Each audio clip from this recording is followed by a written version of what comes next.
আসসালামু আলাইকুম গাইস। আজকে রান্না হবে উটের মাংস রান্না করবো এখানে। তা আপনাদের দেখায় মাংসগুলো কত বড় বড় টুকরা। 2 কিলো মাংস নিয়ে আসছে, তারই 1 কিলো মনে করেন রান্না করতে দিছে 1 কিলো। এই যে। তা এখন বলতেছে ইনশাল্লাহ আল্লাহ বরকত দিবে। আর ওর বউ যদি, আমার মালিকের বউ যদি রান্না করতে দিত, বলতো এইটুকু দিয়ে হবে, এইটুকু সবার হবে।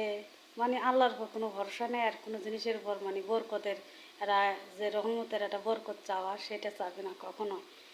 খালি বলবে এটা হবে, এটা দিয়ে সবার হবে, এরকম বলে। মানে আল্লাহর উপর কোনো বিশ্বাস নেই। খুব খারাপ লাগে যে এই জিনিসগুলো দেখে, একটা মহিলা মানুষ এই জিনিসগুলো দেখে খুব খারাপ লাগে। আর উনি দিয়ে বলতেছে এটুকু দিয়েই আল্লাহ বরকত দেবে, এটুকু রান্না করো। তা আল্লাহর উপর ভরসা রাখতে হয় যে কোনো জিনিসের জন্য। তাই সবাই ভালো থাকবেন, সুস্থ থাকবেন। কে কী দিয়ে খাবার খাইছেন আজকে সবাই জানাবেন অবশ্যই।